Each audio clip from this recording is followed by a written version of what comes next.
Before the episode begins, I want to make a quick statement regarding this Tuesday's presidential election. I am not political, nor am I associated with any of the current candidates. November 5th is a very important day in our country as we are voting to elect our next president of the United States. And as an American citizen, I am encouraging all of you to exercise your right and go out there and vote. Because voting is a great honor and a privilege that may be taken for granted. And the most important thing to remember when casting your ballot is that your voice is being heard and you have a say in what you believe is the best choice for our country going forward. With that being said, this will be the first and last time I'm going to mention the 2024 presidential election. And without further ado, let's get into the episode. Thank you. Hey everybody, this is Patriots Worldwide. Welcome back to the podcast. Today I'm going to talk about a very frustrating loss versus the Tennessee Titans, and I'm also going to give a quick breakdown of our victory versus the New York Jets, as I did not make an episode following that game. Without further ado, let's just jump right into it and begin. Entering the Jets game last week, as I've stated on the previous episode, I was very uncertain about winning, given the Jets seemingly have a super team on paper. My thought was, obviously, I would like to win, but I don't expect it. But where there is delusion, there is hope. And well, the delusion and hope worked in our favor, and we pulled off the upset victory, 25-22. And the game was truly highlighted by the comeback and legacy game of Jacoby Brissett.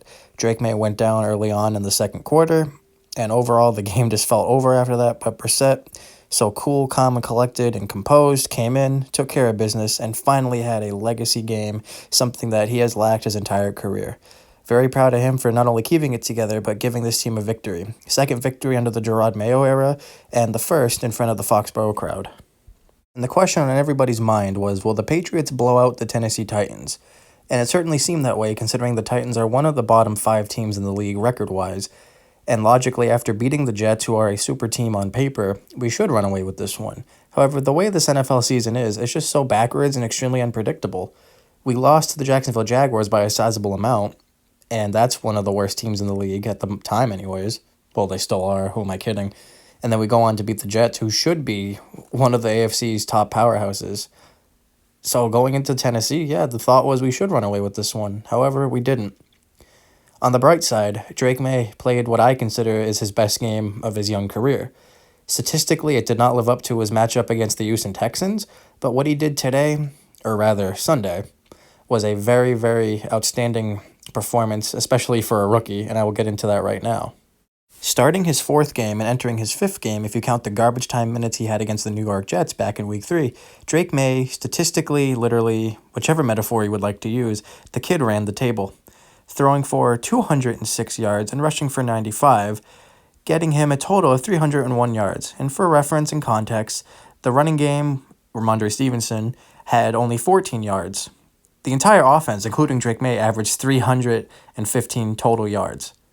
That is just absurd to think about one quarterback being the sole purpose to why this team was not only in the position to win this game, but doing anything on offense. It's insane.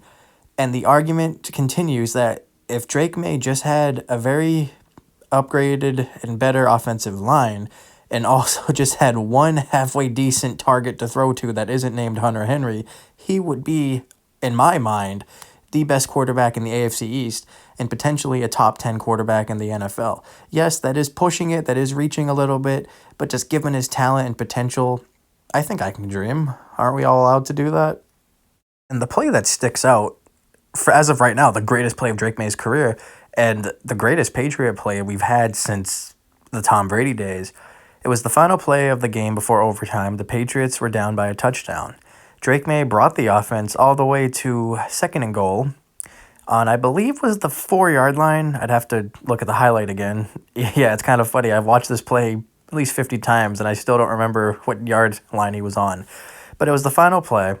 Drake May took the ball, and we just needed one touchdown. And given the fact that our offense couldn't move without him and nobody could get opened, it almost seemed like it was a done deal for us. However, Drake stood in there, avoided the pressure, juked his way out of multiple sacks, and even just dodged and weaved like his life depended on it.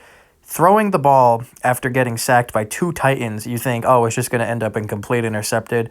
All of a sudden, out of nowhere, Ramondre Stevenson catches it in the end zone for a touchdown. Also giving Ramondre a hat trick, as he has had 2 touchdowns on this game, and both of them from within the 5-yard line. But still, That play was single-handedly one of the greatest plays I've ever seen in my lifetime, especially these past few years, given the post-Brady era. But Drake May, that kid is just so special, so alert, so smart. And on the same play, a highlight that is not being spoken about or highlighted enough, tight end Hunter Henry checked in as a blocker, therefore making him an ineligible receiver. During the play, Hunter got into the end zone, drawing some coverage as a decoy. He got opened. Now you would think Drake would throw him the ball, and I'm assuming Drake looked at him because the way the camera was, you couldn't see what Drake was doing. Henry so subtly but so obviously waved off, so making sure that Drake would not throw to him, therefore causing a penalty ending the game. Instead, he sort of waved in the gesture of Ramondre, and Drake was able to find Ramondre in the end zone. That right there is a veteran play and a very heads-up play by Hunter Henry, and it really just reminds us that we are lucky to have him and how smart he is and how long he's been in the league. And speaking of Hunter Henry, I did have this conversation with one of my friends the other day that as much as we love Hunter Henry, the way he's getting up there in age now, and he's also sustained a few injuries, the topic of moving on comes to surface. Truthfully, Henry is up there in age, and he has had a few injuries, sustained a few in these past couple of seasons, but after that play, it shows that he still has a lot of spunk, and he's also able to get things done. However, given that the draft is coming up and free agency is coming up in a few months, we should consider trying to either sign or draft his successor, because there was that conversation piece around the league that maybe we could trade him to get his replacement or just get a draft pick for the rebuild. I was even in favor of that just because I'm pro-Patriots and I want us to do what's best for the team, even if it means losing one of our better players. But you know what? Henry's a great guy, great leader, teammate, captain. He's a role model, and he's just really loved by this locker room. You can tell when you see him off and on the field. It's a great thing, and I'm glad he's a Patriot. So let's just hold on to him for as long as we can and hope he remains here for the 3 more years that his contract has. And if he has to re-sign, he'll re-sign, and if not, I hope he retires a Patriot. But thankfully, he made that play, and on to the overtime rant. After that Ramondre Stevenson touchdown reception to send it to overtime, aka the Drake May Miracle or May Magic, whichever you'd prefer to call it, my first instinct was we should have gone for 2 because we had no time left, we're on the road, we have all the momentum on our side, why not try and take the win? However, Gerard Mayo safely settled for overtime. Can't really be mad at that, that's the safer option. So it wasn't that big of a deal, but in hindsight, I wish we would have tried it. But anyways, our sole captain, Joe Cardona, went out, called heads, came up as tails, the Titans elected to receive, and as we know, the first touchdown in overtime on the first drive wins the game. Even with all these new and confusing rules, that's the one rule that seemingly never changed. Now, our defense this entire game had no momentum and could not stop a parked car or a revolving door. So seeing them on the field, and we're thinking, you just got to clutch up this one time, give Drake the ball, and let us go down and score. They, however, did not fully get the memo, and they allowed a field goal. The Titans went up 3 points. Drake May had the ball, was driving down the field, took a deep shot, and unfortunately it was intercepted. Now, immediately, there are a lot of fingers to point the blame to. If I had to blame someone, I blame our defensive coordinator, DeMarcus Covington, as he is having a very difficult job calling plays and does not seem to call the right plays. For example, he primarily calls a lot of zone coverages rather than man coverage, where our cornerbacks are so much better in man coverage as we saw last season. Plus, in his only defense, he does not have a lot of talent to work with right now, as a lot of our star defenders are injured, Christian Barmore being the most obvious one. And to me, Covington really isn't getting a fair chance. It's like, I don't think he was ready to be a defensive coordinator. That's just my opinion. He was a defensive line coach last year, and our defensive line was one of the best in the league, definitely the most dominant with the brightest future, given that Barmore, Keon White, even Matt Judon, despite the injury, Devon Gottschall was showing a lot of promise. So I know it's a long way from now, but if Covington doesn't improve, I don't say fire him altogether. I say keep him in here, but potentially demote him back to defensive line coach and let him call the plays or get it done there because it was working a lot there. And it also, like I said, doesn't help that Barmore's absence, especially Jawan Bentley too. Like, he's our defensive captain, and I didn't think his absence was going to be this bad, but oh my God, it's insane. A lot of people were pointing the blame at offensive coordinator Alex Van Pelt for his repetitive play calling and overall just unoriginal, very plain, very bland playbook.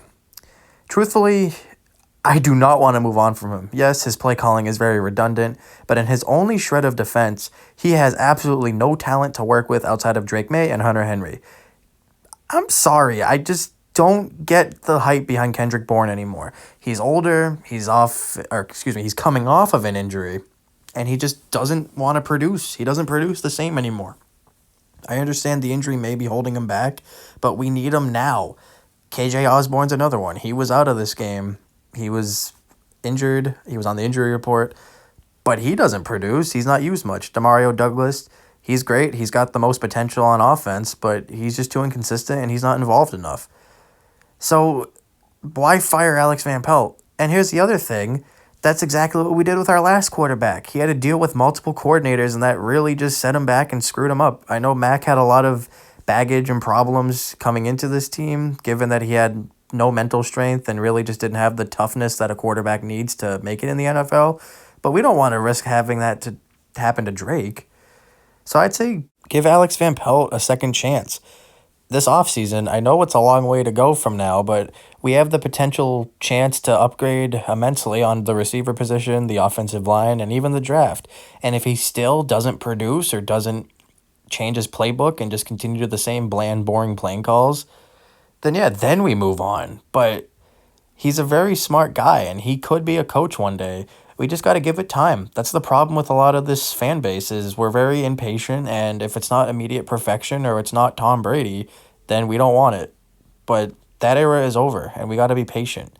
We are not going to be this dominant force forever, because look at all the other great NFL dynasties. They all crumbled down one by one, and they all had their slump of losing seasons and just fairly bad plays. We'll be fine. We just got to get it together. And by doing that, we have to stick through these hard times, because who says the next coordinator would be any better? And like I said, he's not or hasn't been doing the best job that we would like him to do, but what can he do is what I want to know. The Patriots sadly fell to the Tennessee Titans in overtime, and this loss was once again very disappointing. Feels like we let Drake May down after everything he did this whole game to keep us in it. But speaking of Drake May, as I said in the beginning of this episode, seeing him play and just keep progressing in a positive manner and just keep treading upward, it just really gives us a lot to look forward to for the future if this is any indication. And I know Jaden Daniels of the Washington Commanders has all the statistics, and he made that great Hail Mary play last week. But Drake May, in my mind, is the best rookie quarterback of this draft, especially thinking long term. He may not have the stats to back it up. He may not have the flashiest team around him, but he's a very, very smart young player, and we should be very thankful for that. And going into the future, we should also be very optimistic that given the amount of cap space we have heading into the offseason, we just got to get through these next few weeks, hopefully win a few more, because as a fan, I want to win. But we also got to remember that losing equals winning, because losing equals better draft picks, and better draft picks equals better players, and better players equal better opportunities to win games. So no matter what, we cannot lose this season, and that's a bright spot if I've ever seen one. Next week, week 10. Yeah, this season is just flying by. We face the Chicago Bears, a very, very young team that has potential but is very inconsistent. In our next segment, I will talk about the keys to victory, because even though I do not give us a big chance to win, there's still a chance nonetheless, because any given Sunday is a thing, and if that movie taught me anything, it's that we can never give up, and we have to believe we can win, because there's always a chance. Every down matters, and every play counts. The keys to beating Chicago are pretty simple. As it is every week, we got to make sure the offense locks in and just does their job. If Drake May can have another performance like he did last week, minus the couple mistakes, we have a good chance of winning. Our defense, if there is any hope that DeMarcus Covington has a different play in the playbook that isn't a zone coverage, there is a solid chance we could win.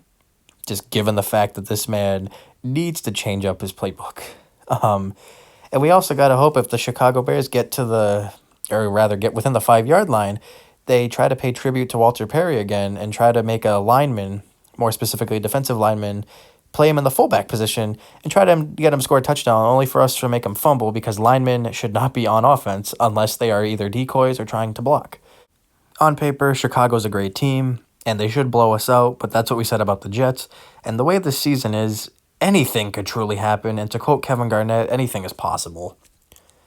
I just want to go out there, avoid injuries, everyone play great to the best of their ability, and this will be the first game following the trade deadline So who knows who plays? Maybe some of our guys will be out. Maybe we'll be welcoming some new faces. My top candidates are wide receiver John Mechie from the Houston Texans, defensive tackle Sebastian Joseph Day from the Tennessee Titans, ironically as we just played them.